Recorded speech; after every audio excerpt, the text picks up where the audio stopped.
তো স্ক্রিনের উপরে যে প্র্যাকটিস সেটটা আপনারা দেখছেন এটি কিন্তু রাজ্য পুলিশ কনস্টেবলের একটি প্র্যাকটিস সেট। তো এই প্র্যাকটিস সেটে কিন্তু দুটো প্র্যাকটিস সেট দেওয়া আছে। এই দুটো প্র্যাকটিস সেট কিন্তু সাফল্য বই থেকে নেওয়া হয়েছে, আগের মাসের সাফল্য। তো এই আগের মাসের সাফল্য থেকে এই প্র্যাকটিস সেটগুলো করানো হয়নি, তার জন্য আমি কিন্তু এই মাসে এই প্র্যাকটিস সেটগুলো সম্পূর্ণ করছি। তো এখানে দুটো প্র্যাকটিস সেট দেওয়া হয়েছে, দুটো প্র্যাকটিস সেটে 200টা প্রশ্ন দেওয়া আছে। 30টা অঙ্ক আগের দুটি ক্লাসে করেছি, আজকে আমরা দ্বিতীয় প্র্যাকটিস সেটের অঙ্ক সম্পূর্ণ করব। তো চলুন সরাসরি দ্বিতীয় প্র্যাকটিস সেটে চলে যাই। তো দেখুন আমরা চলে এসেছি দ্বিতীয় প্র্যাকটিস সেটে। তো দ্বিতীয় প্র্যাকটিস সেটের প্রথম অঙ্ক আমরা শুরু করব। তবে তার আগে একটা কথা বলে রাখি, যদি আপনারা ওই আগের প্র্যাকটিস সেটের প্রথম দুটি ক্লাস যদি আপনি না দেখে থাকেন তাহলে কিন্তু আপনি অনেক মিস করেছেন। তাই ডিসক্রিপশন বক্সে লিঙ্ক দেওয়া আছে। প্রথম প্র্যাকটিস সেটের দ্বিতীয় দুটো ক্লাস আছে, দুটো ক্লাস খুবই গুরুত্বপূর্ণ, দুটি ক্লাসই আপনি দেখে নেবেন। আমরা এই দ্বিতীয় প্র্যাকটিস সেটের একের দাগের অঙ্ক দেখব। একটি 125 মিটার দীর্ঘ ট্রেন একই দিকে চলা এক ব্যক্তিকে 10 সেকেন্ডে অতিক্রম করে। ব্যক্তির গতিবেগ ঘন্টায় 5 কিলোমিটার হলে ট্রেনের গতিবেগ ঘন্টায় কত কিলোমিটার? তো যেহেতু ট্রেনও যেদিকে যাচ্ছে মানুষও সেদিকে যাচ্ছে, তাহলে উনি 10 সেকেন্ডে যতটা পথ অতিক্রম করেছে ট্রেন সে পথটা গেছে। তাই এটা আমাকে মনে রাখতে হবে। তো আমরা আগে 10 সেকেন্ডে ট্রেনটি কতটা যাচ্ছে সেটা আমরা বার করি। তো এটা কীভাবে বার করব? এটা আমি আপনাদের সবসময় বলেছি, ট্রেন সংক্রান্ত সব অঙ্ক এস সমান সমান ডি/টি দিয়ে করবেন। এস সমান সমান ডি/টি, সেই সূত্রটা আমরা এখানে পাতালাম। এস এর মান হলো আপেক্ষিক গতিবেগ। তো এস সমান যদি আপেক্ষিক গতিবেগ হয়, তাই আপেক্ষিক গতিবেগটা আমরা বার করব। ট্রেনের দৈর্ঘ্য কত দেওয়া আছে? 125 মিটার, আমরা দেবো 125। আর টির মান কত আছে? টি হচ্ছে সময় আছে কত? 10 সেকেন্ড, তো আমরা এখানে 10 সেকেন্ড দেবো। এবার এটাকে কি করব? এটা কিন্তু এস এর মান এটা কিন্তু এস এর মান বার হয়ে গেল। এস মানে আপেক্ষিক গতিবেগ আমরা বার করলাম 125/10 মিটার পার সেকেন্ড হলো কিন্তু এটা। এবার আমরা যেহেতু ট্রেনের গতিবেগ চাইছে ঘন্টায়, তো আমরা কিমি পার ঘন্টায় প্রকাশ করব এই এস এর মানটাকে। এস এর মানটাকে কিমি পার ঘন্টায় প্রকাশ করলে কী হবে? গুণ হবে। কত দিয়ে গুণ হবে? 18/5 দ্বারা গুণ হবে। যদি মিটার পার সেকেন্ডটাকে যদি কিমি পার ঘন্টায় প্রকাশ করতে হয় তাহলে 18/5 দ্বারা গুণ হবে। যদি আপনার কিমি পার ঘন্টা মিটার পার সেকেন্ডে প্রকাশ করতে হয় তখন এটা উল্টে গুণ হবে 5/18 দিয়ে। এবার আপনি দেখুন এই 5 আর এই 125 কাটলে 5 25 125। আর এবার এই 10 আর এই 25 কাটলে হয়ে যাবে 5 5 25, আর 5 দিনও 10, আর এই 2 আর এই 18 কাটলে হয়ে যাবে 9। তো এই 9-এর সাথে 5 গুণ করুন, তাহলে কত হচ্ছে? 45। এই 45 কিমি পার আওয়ার হলো কিন্তু, মানে 45 কিলোমিটার পার ঘন্টা এই আপেক্ষিক গতিবেগ। এবার এখানে বলেছে দেখুন ব্যক্তির গতিবেগ ঘন্টায় 5 কিলোমিটার, তাহলে তিনি 10 সেকেন্ডে কতটা গেছে সেটা তো ট্রেন যেতে হয়েছে, তাহলে তো ওই মানুষটাকে অতিক্রম করবে। তাহলে আপনার কি হবে? ট্রেনের গতিবেগ কত হবে ঘন্টায়? তো এই 45-এর সঙ্গে এই যে 45 আছে, 45-এর সঙ্গে 5 যোগ করবেন, তো 45 আর 5 কত হয়? যোগ করলে হয়ে যায় 50। তো এটা 50 কিমি পার আওয়ার হবে কিন্তু, 50 কিমি পার আওয়ার। তো বিদ্যা হবে সঠিক উত্তর। আশা করি আপনারা বুঝতে পেরেছেন। আমরা 2-এর দিকের প্রশ্ন দেখব। 2-এর দিকের প্রশ্ন হচ্ছে বার্ষিক কত শতাংশ সরল সুদে 12,500 টাকা 4 বছরের সুদে আসলে 15,500 টাকা হবে? তো কিছুই না, এখানে আপনি 15,500 আপনি এটা সুদ বার করে নেবেন। 12,500 এটা নিচে দিয়ে বিয়োগ করে নিলেন, বিয়োগ করলে এখানে হয়ে যাবে 3,000 টাকা। এই 3,000 টাকা যখন আপনার হলো, মানে 3,000 টাকা আপনার কি থাকলো? 3,000 টাকা কিন্তু আপনার সুদ বার করলাম, সুদ হচ্ছে 3,000 টাকা, আসল 12,500, সুদে আসলে 15,500, তাহলে 3,000 টাকা সুদ বার করলাম। এখান থেকে আপনি সুদটা বার করে নিলেন, 4 বছরের সুদ কত হয়েছে? 3,000 টাকা, এই সুদটা আপনি বার করে নিলেন। এবার আপনার উত্তর কী চাইছে? বার্ষিক কত শতাংশ সরল সুদে। তো সরল সুদের হার অর্থাৎ আর এর মানটা আপনার বার করতে হবে। তো আপনি এখান থেকে আর এর মান সহজেই বার করতে পারবেন। আর সমান সমান আপনি কী দেবেন? এই 3,000টা উপরে দেবেন, গুণ দেবেন, 100 দেবেন, আসলটার নিচে বসিয়ে দেবেন 12,500 ইন্টু কত? 12,500 ইন্টু এই 4 বছর, এই 4 দিয়ে দেবেন। এবার আপনি এখান থেকে এই দুটো শূন্য কাটবেন, এখান থেকেও এই দুটো শূন্য কাটবেন। কাটার পরে আপনার থাকলো কত? 125। 125কে আপনি 24 দ্বারা গুণ করলে, 24 দ্বারা যদি আপনি মানে 125 আর 3,000 যদি আপনি কাটেন তাহলে উত্তর হয়ে যাবে 24, অর্থাৎ 125কে 24 দ্বারা গুণ করলে হয়ে যাবে 3,000। তো এই 4 আর এই 24 কাটলে হয়ে যাবে 6, তো এখানে হয়ে যাবে আর এর মান 6%। তো এর দাগ হবে সঠিক উত্তর। এটাকে আপনি ঘুরিয়ে আবার করতে পারেন। কিভাবে করতে পারেন দেখুন, আপনি এই যে অপশান টেস্ট করে অঙ্ক সমাধান করতে পারেন। এই যে 6% আছে, তো 6% সুদের হার, তাহলে 4 বছরের সুদ কত হবে? 4 6 24, 4 6 24, 24% হবে। 24% কথার অর্থ কি? 24% কথার অর্থ 24/100। এখন এটা কিন্তু আপনার মানে 4 বছরের সুদ হলো, মানে 100 টাকার 24 টাকা সুদ হলো। এবার আপনি কি করবেন? এই 12,500 টাকার সুদ কত হবে? তো এখানে 12,500 দেবেন, ইন্টু 24/100 দেবেন। যদি আপনার উত্তর 3000 বেরোয়, মানে এখানে যে সুদটা সেই সুদটা যদি বেরোয়, তাহলে আপনার অঙ্ক সঠিক হবে, তখন উত্তর হবে 100%। তো এই দুটো শূন্য কাটবো। এবারে আপনি দেখুন 24 আর 125 গুণ করেন, তাহলে 3000ই হবে। তো আশা করি আপনারা বুঝতে পারছেন। তো আপনি যেভাবে পারবেন সঠিক নিয়ম করবেন এবং অঙ্কের বিভিন্ন নিয়ম আপনি শিখে রাখুন। তো অঙ্ক বেশি সময় লাগে না এসব অঙ্ক করতে। তো অবশ্যই চ্যানেলের দিকে আপনি নজর রাখবেন, আর নতুন হলে অবশ্যই আপনি কমেন্ট করবেন এবং ভিডিওটিতে একটি লাইক করবেন। আমরা চলে যাবো পরের প্রশ্নে। তো আমরা এবার 3 দাগের এই প্রশ্নটা দেখব। কোনো দ্রব্যের বিক্রয় মূল্য দ্বিগুণ করা হলে লাভ 3 গুণ হয়ে যায়, লাভের শতকরা হার কত? তো আপনি মনে করুন এই যখন জিনিসটা কিনেছেন তখন আপনি 100 টাকায় জিনিসটা কিনেছেন, 100 টাকায় জিনিস কিনে আপনি 200 টাকায় বিক্রি করেছেন, তাহলে আপনার এখানে ক্রয় মূল্য 100 টাকা হলে বিক্রয় মূল্য 200 টাকা হয়ে গেল। লাভ হলো কত? লাভ হয়ে গেল আপনার 100 টাকা। লাভ 100 টাকা হয়ে গেল। এখন বলছে দ্রব্যের বিক্রয় মূল্য দ্বিগুণ করা হলো, অর্থাৎ আপনি যখন এটাকে ক্রয় করেছিলেন, আপনি এটাকে বিক্রয় করেছিলেন, তো এখন সেটা কি করেছে, বিক্রয় মূল্য দ্বিগুণ হয়ে গেছে, কিন্তু ক্রয় মূল্যটা কিন্তু একই আছে। তো বিক্রয় মূল্য এখন দ্বিগুণ করেছেন, মানে কি 200 টাকায় আগে বিক্রি করতেন, তাহলে এখন দ্বিগুণ করেছেন মানে 2 গুণ হয়ে যাবে। তাহলে 2 গুণ হলে কত হবে? 400। তো এই 400 টাকা কিন্তু এখন বিক্রয় করছেন, তাহলে এখন লাভ কত হবে? তাহলে এখন লাভ হবে কিন্তু কত লাভ হবে আপনার? 400 বিয়োগ 100। ক্রয় মূল্যটা কিন্তু আপনার ঠিকই আছে, কিন্তু আপনি বিক্রয় করছেন কি দ্বিগুণ দরে বিক্রি করছেন। তখন যেটা আগে বিক্রয় করতেন তার দ্বিগুণ দামে বিক্রি করছেন, তাহলে লাভ হয়ে যাবে কত? 400 বিয়োগ 100, তাহলে হবে কত? 300। তা 300 টাকা যদি লাভ হয়, এখানে আপনার বলেছে লাভ 3 গুণ হয়ে যায়, তা লাভ আগে 100 টাকা লাভ হতো, তার 3 গুণ 300 টাকা লাভ হচ্ছে। তাহলে এখানে বলছে লাভের শতকরা হার কত? তো এখানে লাভের শতকরা হার তাহলে 100% হবে, সিদ্ধাভাবে সঠিক উত্তর। কারণ আপনি তো 100 টাকায় কিনেই আপনি তো এটা করছেন, তাহলে লাভ হয়ে যাবে কিন্তু 100%। আমরা চলে যাবো 4 দাগের এই প্রশ্নে। প্রশ্ন আছে, একজন ছাত্র একটি সংখ্যাকে 5/3 বদলে, এবার এখানে দেখুন 5/3 বদলে সে 3/5 দিয়ে গুণ করলো। এবার এখানে দেখুন ভুল করে সে 3/5 দিয়ে গুণ করলো, মানে একটা সংখ্যাকে 5/3 দিয়ে গুণ করতে বলেছে কিন্তু ভুল করে 3/5 দিয়ে গুণ করেছে। তার ভুলের শতকরা হার নির্ণয় করুন। যে সংখ্যাটাকে 5/3 দিয়ে গুণ করতে বলা হয়েছে সেই সংখ্যাটা মনে করুন 1। তো 1কে যদি আপনি 5/3 দিয়ে গুণ করেন, তাহলে 5/3 গুণ হলে এখানে হয়ে যাবে 5/3। আর যদি আপনি যদি ভুল করে 3/5 দিয়ে গুণ করেন, তাহলে আপনার সেটা হয়ে যাবে কিন্তু 3/5। এখন আপনি কিন্তু 5/3 দিয়ে গুণ করার জায়গায় 3/5 দিয়ে গুণ করেছেন, তাহলে আপনি কত বেশি দিয়ে গুণ করেছেন? তো সেটা আপনার বিয়োগ করলে বেরিয়ে যাবে। তো এখানে হয়ে যাবে কত? 3/5 15 লসাগু হয়ে যাবে, আর এখানে 3/5 15, 5/5 25, আর এখানে 3/5 15, 3 3 9। তাহলে 25 থেকে 9 বাদ দিলে কত হবে? 16 হয়ে যাবে। তা আপনার এখানে কিন্তু 16/15 হবে। আশা করি আপনারা বুঝতে পেরেছেন। এখন এখান থেকে আমরা খুব সহজে এটার সমাধান করব।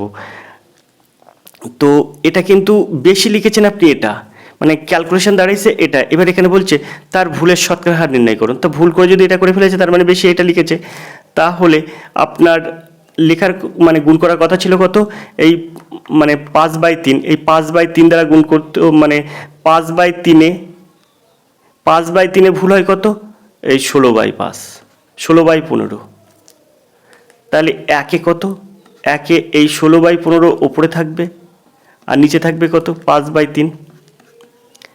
আর 100 কত? যেহেতু শতকরা বলেছে তাই 100 কত?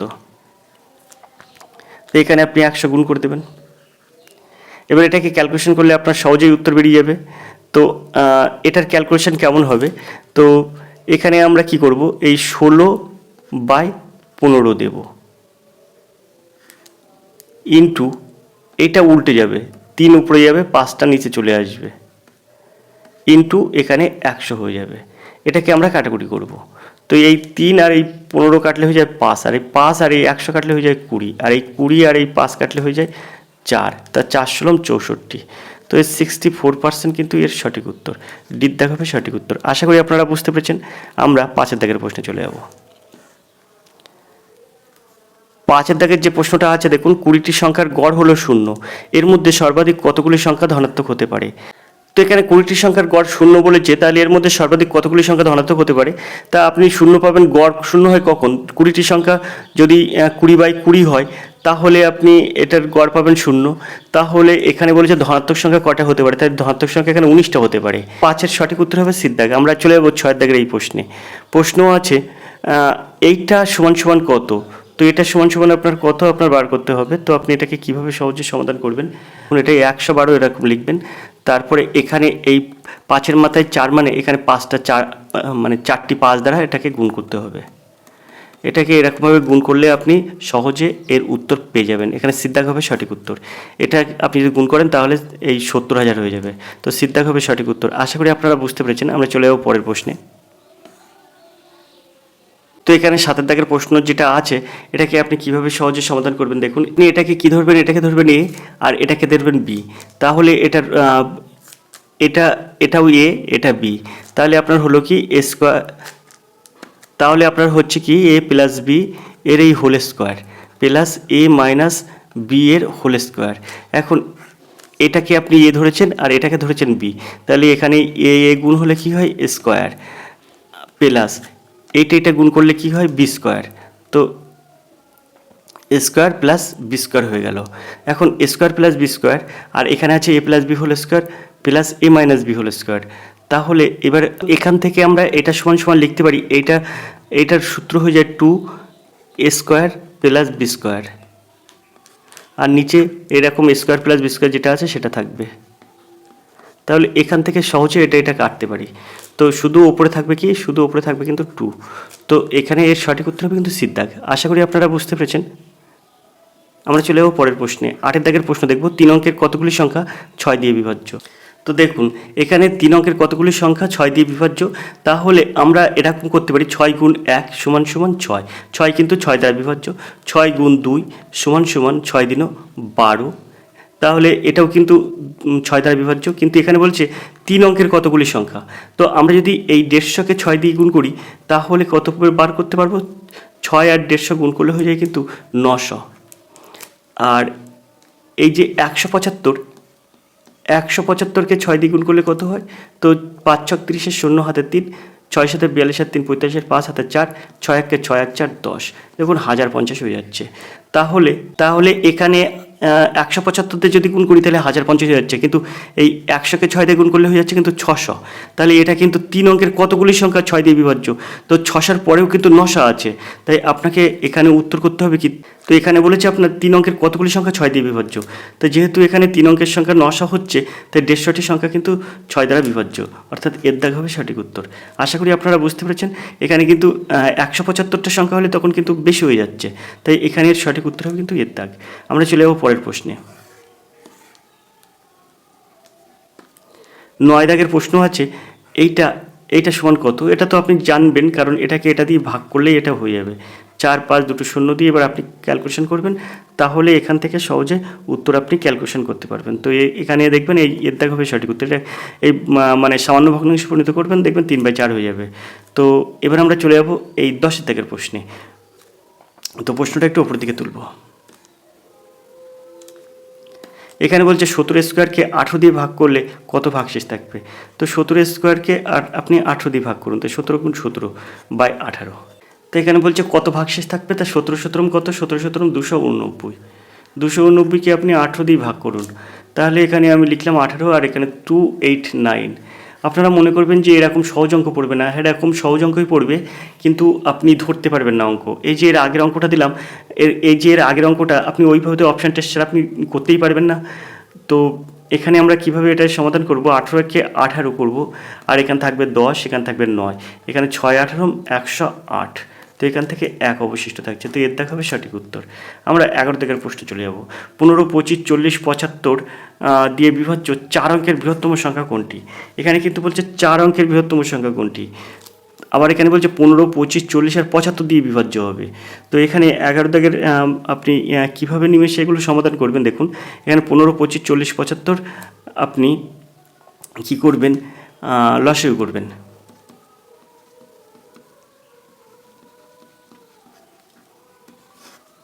তো এখানে আপনি 3 দিয়েই করুন। তো 3 5 15, এখানে 25টা 25 থেকে গেল, আর আপনার এখানে 40টা 40 থাকলো, 3 25 75 হয়ে গেল। এবার আপনি এটাকে 5 দিয়ে দিন, তো 5 একে 5 হয়ে যাবে, 5 5 25 হয়ে যাবে, 5 8 40 হয়ে যাবে, 5 5 25 হয়ে যাবে। আবার আপনি এখানে 5 দিয়ে দিন। তো এখানে 5 দিয়ে দিলে এখানে একটা 1 থাকলো, এখানে 1 হয়ে গেল, আর এখানে 8টা 8 থাকলো, আর এখানে 1 হয়ে গেল। তো এবার যদি আমি ক্যালকুলেশন করি, তো 5 5 25, 8 25 200, 3 3 600। তো এর সঠিক তো এখানে এর লসাগু হিসেবে কিন্তু 600। এখন এই 600 কিন্তু 15 25 40 এবং 75 দ্বারা বিভাজ্য, কিন্তু 4 অঙ্কের বৃহত্তম সংখ্যা নয়। 4 অঙ্কের বৃহত্তম সংখ্যা নয়। তো 4 অঙ্কের বৃহত্তম সংখ্যা কত? সমান আপনি কি জানেন? 4 অঙ্কের বৃহত্তম সংখ্যা সমান আপনি জানেন 4টি 9। তো আপনি 4টি 9 লিখলেন। লেখার পরে আপনি এই 600কে এই 4টি 9 দিয়ে ভাগ করলেন। ভাগ করলে 600 1 600 হবে। আপনার এখানে 99 নেমে যাবে, আর এখানে 6 কত হলে 3, এই 6 কত হলে 9, 3 হলে 9। এবার এই 9টা নেমে গেল। এবার আপনার এটাকে 6 দিয়ে ক্যালকুলেশন করলেন, তো 6 6 3600 হয়ে গেল। 3600। এখানে দুটো 9 নামলো, আর এখানে 6 কত হলো 9, 3 হলে 9, অর্থাৎ 399 থাকলো বিয়োগ করলে। এখন আপনি কি করবেন? এই 4টি 9 থেকে আপনি কি করবেন? এই 4টি 9 থেকে এই 399টা বিয়োগ করে দেবেন। বিয়োগ করলে কত হচ্ছে? 9 9 0, 9 9 0, 3 আর কত হলে 9, 6 হলে 9, আর 9 করতে 9। তো এই যে 9600, এই 9600 হচ্ছে 4 অঙ্কের বৃহত্তম সংখ্যা, যা 15 25 40 এবং 75 দিয়ে বিভাজ্য। আশা করি আপনারা বুঝতে পেরেছেন। তাহলে এর সঠিক উত্তর কী হবে? সিদ্ধাক হবে সঠিক উত্তর। আমরা চলে যাবো পরের প্রশ্নে, 12 দাগের প্রশ্নে। 12 দাগের প্রশ্ন আছে, দেখুন, স্থির জলে একটি নৌকার গতিবেগ ঘন্টায় 15 কিলোমিটার ও স্রোতের গতিবেগ ঘন্টায় 3 কিলোমিটার। 15 মিনিটে নৌকাটি স্রোতের অনুকূলে কত কিলোমিটার দূরত্ব যাবে?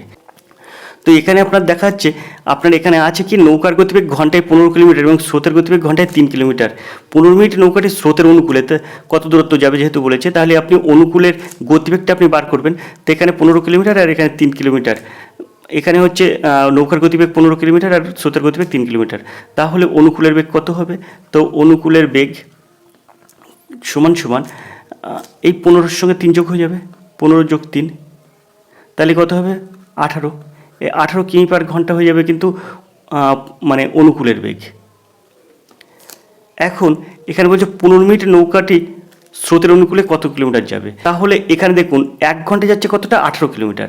তো বলছে 15 মিনিটের নৌকা স্রোতের অনুকূলে কত দূরত্ব যাবে। তাহলে 1 ঘন্টা সমান কত? 60 মিনিট। এই 60 মিনিটে যায় কত? 18 কিমি। 1 মিনিটে যায় কত? 60টার নিচে চলে আসবে। 15 মিনিটে যায় কত? তা 15টার উপরে গুণ হয়ে যাবে। তো এখানে 4 15 60 করতে পারি, আর 4 আর এই 18 কাটলে হয়ে যাবে 4 4 16, আর 2 দাও 18, 4 5 20, অর্থাৎ 4.5। তো এখানে 4.5 হয়ে যাবে সঠিক উত্তর, সিদ্ধাক। তো আমরা চলে যাবো পরের প্রশ্নে। পরের প্রশ্ন দেখবো কী আছে। এখানে 13 দাগের প্রশ্ন আছে, দেখুন, কোনো স্টপেজে না দাঁড়িয়ে একটি বাস ঘন্টায় 54 কিলোমিটার বেগে চলে। স্টপেজে দাঁড়ালে এই গতিবেগ হয় ঘন্টায় 45 কিলোমিটার। বাসটি ঘন্টায় কত মিনিট দাঁড়ায়? তো এখানে এই 13 দাগের প্রশ্নটা কিন্তু সুন্দর প্রশ্ন। এইখানে মানে না দাঁড়ালে বাসের গতিবেগ ঘন্টায় 54 কিলোমিটার বেগে যায়, আর যদি দাঁড়ায় তাহলে 45 কিলোমিটার বেগে যায়। তাহলে 54 থেকে আমরা কি করব? 45টা বিয়োগ করব, তাহলে কত হবে? 9। এখানে 9টা কি হলো? 9টা কিন্তু আপনার মানে ঘন্টায় 9 কিলোমিটার কিন্তু এর পার্থক্য থাকছে। এখানে আপনার উত্তর চেয়েছে বাসটি ঘন্টায় কত মিনিট দাঁড়ায়। তাহলে আমরা এখানে বলতে পারি এই 54, এই 54 কিমি এটা যায় কত? এইখানে 60 মিনিটে, 60 মিনিট। 54 কিমি সমান 60 মিনিট। তাহলে 1 কিমিতে কি হবে? 1 কিমিতে হবে 60/54। আর এই জায়গাটাই আছে, আমরা কি করছি, 9 কিলোমিটার পার্থক্য হচ্ছে, তার 9 কিলোমিটার এসে কি কতটা দাঁড়াবে সেটা আপনার বেরিয়ে যাবে। তো 9 যদি আমি এখানে দিই তাহলে 6 9 54। তো এই 6 আর 60 যদি আমি ক্যালকুলেশন করি তাহলে 10। তো এখানে হয়ে যাবে বাসটি ঘন্টায় কত মিনিট দাঁড়ায়? তা বাসটি ঘন্টায় 10 মিনিট দাঁড়ায়। আশা করি আপনারা বুঝতে পেরেছেন। অ্যাকচুয়াল এই 54টাই আপনার পৌঁছতে হবে।